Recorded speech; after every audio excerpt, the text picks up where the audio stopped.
2013년 7월 전주의 한 특수학교에서 장애 학생들 간의 성폭행이 벌어졌습니다. 그런데 사건 이후 교사들의 공모와 은폐 아래 가해자와 피해자가 바뀌었고 또 교내 성폭행이 가정 내 성추행으로 허위 보고된 정황이 드러나 충격을 주고 있는데요. 당시 성폭행이 있었다는 진실을 주장하다가 오히려 징계를 받았던 선생님께 자세한 얘기 들어보겠습니다. 신변보호를 위해서 익명과 음성 변조로 진행하는 점 양해 부탁드립니다. 선생님 나와 계시죠? 네. 자, 우선 처음에 이 사건 소식은 어떻게 알게 되신 건가요? 당시 저는 외부 출장 중이었습니다. 그런데 피해학생 담임교사와 함께 있었는데요. 그 담임 선생님께 문자 연락이 왔습니다. 그래서 제가 학교에 계신 선생님과 통화를 했습니다. 통화 내용은 성폭력 사건이 발생했으니 빨리 학교로 들어오라는 내용이었고요. 통화 후 현장에서 즉시 교장 선생님께 사건 보고를 한 후에 모두 서둘러 학교로 들어왔습니다. 예, 그러니까 이제 그 외부 출장 중에 그 피해 학생 담임 선생님과 함께 계시다가 이제 그 소식을 듣고 바로 학교로 오신 건데, 자 그러면 학교에 오셨을 때 학교 상황은 어땠습니까? 이미 두 분의 선생님이 여학생을 데리고 산부인과에 가고 없었습니다.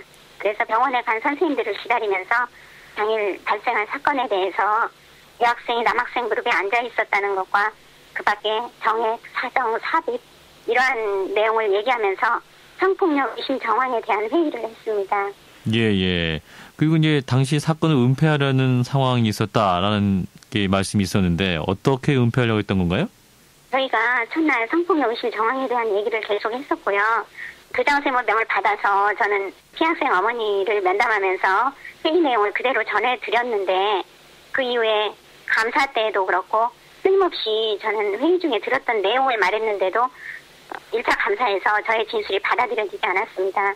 그래서 감사가 이상하다고 교장 선생님께 말씀드린 적이 있고요. 교장 선생님께서도 나도 그렇다, 나도 감사가 기분이 나쁘다라는 말씀을 하셨어요. 예. 자, 그럼 이제 선생님께서 이제 진상을 규명하시려고 노력을 하셨는데 이제 다른 선생님들에게 왕따를 당하셨다면서요? 왜 그런 반응이 나왔던 거죠? 저는 교장 선생님 명을 받아서 말씀드렸던 대로 피해 학생 어머니를 면담하면서 회의 중에 들었던 내용을 그대로 전해드렸어요. 그런데 그 다음부터 저에 대해서 이유를 알 수 없는 집단 따돌림이 계속되었습니다. 심지어 어떤 교사는 교무실에서 회의를 했는데 왜 저에게 왜 너만 다르게 말하느냐는 이상한 말을 했습니다. 아마 짐작컨대 저와 출장을 갔던 분들이 사건 소식을 듣고 학교로 도착하기 전에 선생님들께서 미리 회의를 하지 않았나 생각합니다. 자, 근데 선생님 말씀 들어보면 이제 사건을 교사들이 은폐하는 상황이었는데 그럼 어떻게 교육청의 1차 감사가 이루어지게 된 겁니까? 피해 학생 어머니가 도교육청에 민원을 제기해서 이루어진 것으로 압니다. 근데 그 조사가 이제 2013년 9월에 있었는데 그 감사도 좀 문제가 많았다면서요? 네. 처음부터 저의 진술이 받아들여지지 않았습니다. 시종일관 성폭력 의심 정황을 말을 했는데도 제 의견이 받아들여지지 않았고요. 피해 학생의 학부모가 민원을 제기한 사건을 도교육청은 교사 간의 갈등으로 몰고 갔습니다. 저는 그렇지 않다라고 주장을 했어요. 왜 학부모가 민원을 제기한 사건을 교사 간의 갈등이라고 몰고 갑니까? 라고 말씀을 드렸는데 일부 교사들의 일방적인 진술로만 감사를 진행하고 교내 학생 간의 성폭력은 없었다로 결론을 내렸습니다. 심지어 1차 감사 담당자는 이 사건은 하늘에 계신 신만이 알 수 있다는 말을 했어요. 예, 그 말은 무슨 말인가요? 그러면 어떤 학생들 간의 진술 이런 것도 전혀 없이 그냥 교사들의 일방적인 진술만으로 알 수 없는 일이다 이렇게 결론을 내렸다? 네. 학생들에 대한 진술은 일체 없었습니다. 그래요. 그러면 이게 왜 없었던 거죠? 그러니까 이제 피학생과 가해학생이 이제 좀 장애가 있는 학생이었기 때문에 신빙성이 없었다 뭐 이런 상황이었나요? 네, 그렇습니다. 여학생은 언어장애를 가진 학생이었고요.